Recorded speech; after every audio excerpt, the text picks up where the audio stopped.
From a black hat talk to active exploitation attempts in a matter of days.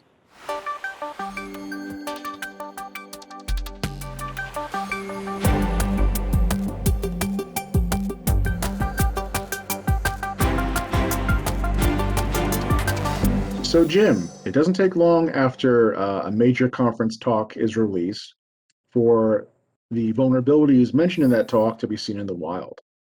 And this actually has to do with one of my favorite talks from Black Hat, so why don't you take it away? Yeah, thanks, Matt. Yeah, it absolutely correct.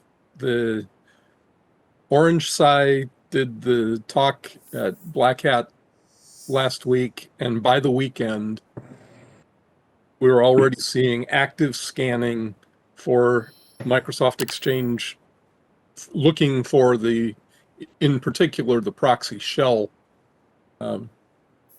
remote code execution vulnerability, one of the three that was included in that talk. It didn't take long at all.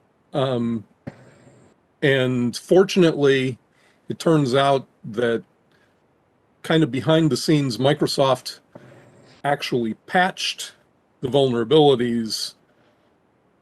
Two of the CVEs were patched in April and one in May, I think. So if you've been keeping your Exchange server current on patches, you're in good shape. You shouldn't be vulnerable to the particular ones that they're looking for. But by the weekend, we were already seeing scanning, looking for these three particular CVEs. I know Kevin Beaumont on Twitter goes by @Gossie the Dog, was pointing out that he was seeing exploit attempts in his email honeypots, his Exchange server honeypots. In fact, actually, he may have even seen some of it prior to the talk actually being made, but by Friday or Saturday, was seeing a lot of activity now attempting to exploit those vulnerabilities. And my friend Jan Kapriva, another of the Internet Storm Center handlers, actually had a couple of graphs in a story that he posted on, I think, on Saturday. Shodan, is a site that we have talked about before, where you can find servers that are running a particular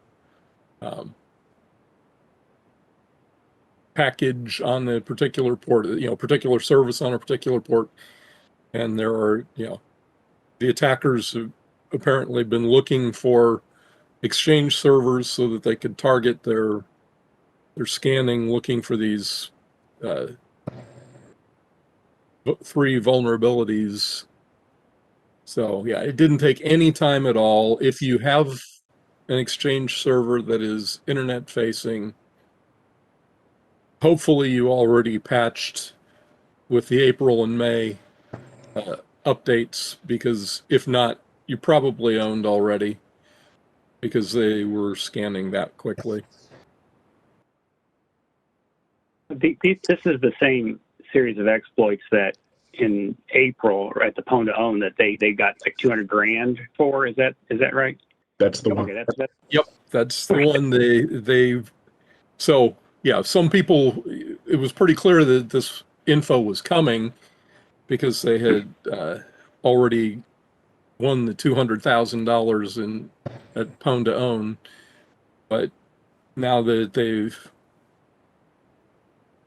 did the talk and gave some of the technical details behind how they exploited it, people obviously start searching almost immediately. I mean, it used to be that we'd have, Patch Tuesday and Exploit Wednesday, and now we've got these DEF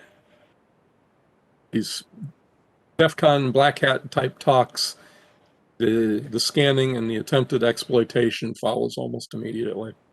I think you're real valid too on the Tuesday, Wednesday, issue. I mean, I think we've seen that for some time, and the fact that Microsoft kind of patched this kind of quietly is good, but it speaks to the need to keep your devices up to date, especially going into Black Hat season. Yeah, well, and if anybody went and reversed the patches back in April and May, there may have been some attackers out there already trying this stuff for the last couple of months. True. Because that's what happens. I mean, that's why we have Patch Tuesday and Exploit Wednesday. Is they reverse the patch, they reverse engineer the patches, and they go try to exploit them. So some of these, there may have been some of these attackers trying to exploit these for the past couple of months, but the scanning just really took off right after the talk. It was clear, especially folks running the honeypots. I haven't actually looked at our honeypots to see if we saw any exploits any attempts to exploit these vulnerabilities in our honeypots. But some of my friends who do run these email honeypots saw it immediately. I mean, they were seeing it over the weekend. So, yeah. Mm-hmm. Well, it's a heck of a bug or set of bugs. I mean, if you take them at their word, it sounds like this isn't just a bug or a group of bugs. It's like a whole new attack surface that really hasn't been explored very well. There's probably more to come here. Yeah.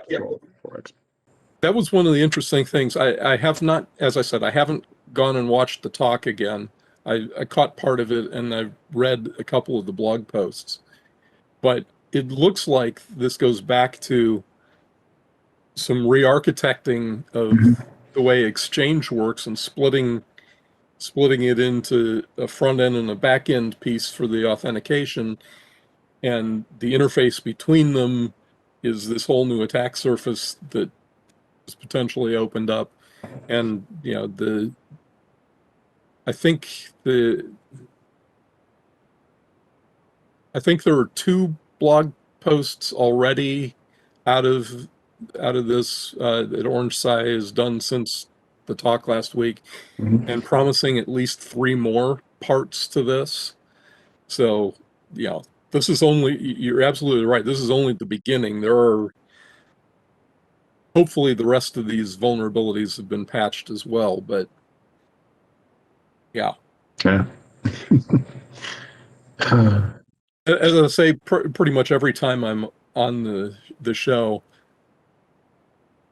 I'm not worried about job security. The bad guys are busy enough to keep me busy until it's time for me to retire, and it's getting closer all the time, as you can see by all the gray in the beard. But yeah, it's never-ending race between us and the attackers. Yep, for sure. But I do highly recommend that you read the blog posts. I think I've got links for 4 of them. Hopefully we'll have them all in the down below here, below the video and the YouTube page. But read the articles. They're really good.